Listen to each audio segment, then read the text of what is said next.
After school on a Friday, many of the kids of Ho Chi Minh City head for roller skate rinks that are the city's current rage. They slip, skate, and fall for an hour or so, and then head home for dinner with their families. But for an estimated 2,500 other kids, roller skating, a family, and home are foreign concepts. They are Saigon street kids. They eke out barely enough money to survive, and that is becoming more difficult every day. The competition is growing as more and more kids are making the streets their home. They shine shoes, sell postcards or chewing gum, and pick pockets. Do almost anything they can to make a buck. They are also easy prey for tourists who are pedophiles touring Vietnam looking for young boys and sex. For boys, a $10 bill is a strong temptation, and they might do anything to get it, even sex. Most have fled broken homes, crippling poverty, and physical abuse. My parents divorced, and then my mother remarried. Her new husband beat me hard all the time, so I took off. After being alone on the streets, Hugh met some other street kids who introduced him to the Khao Moi Children's Club. Here he found shelter with 25 other children. The club gave Hugh and the others a place to wash and sleep, a free nutritious breakfast, and other cheap hot meals throughout the day. The club was established by a private non-profit foundation, one of the very few in Vietnam, who were unhappy with the way the government was handling the problem of street children. The government center was not voluntary at all.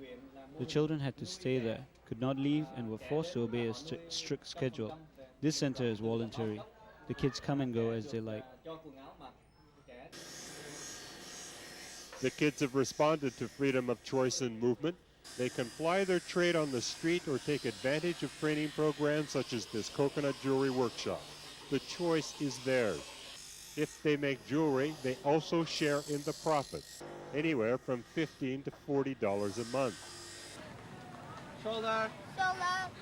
Head. Poon and Sitzel are volunteers at the center. Every morning they hold English classes in a nearby park. Teaching street kids isn't like teaching ordinary students. Kuhn and Sitzel hope that they can give the kids enough basic English to help improve their sales techniques and to give them a measure of protection as well. They used to do what they like, so you cannot put any rules on them, and they're often absent. And from the moment they don't like it anymore, they leave the classroom. We work with the kids who have regularly contact with tourists, so it can help them on the short term to sell their stuff, like postcards, chewing gum, things like that. And on the long term, they can understand the tourists better. And maybe it can help them in the protection against child abuse by foreigners. These are tough kids who have already made tough choices for themselves. Street life is demanding and dangerous, but somehow easier to deal with than the lives they left behind. On the street, they make their own decisions, and for those who have decided to take advantage of the club's programs, there might even be a chance to get off the street. But for now, they are still children, and when strapped into a pair of roller skates, they are indistinguishable from any other child. Happy, relaxed, having fun, just being a kid again. Ed Fitzgerald, Asia Business News, Ho Chi Minh City.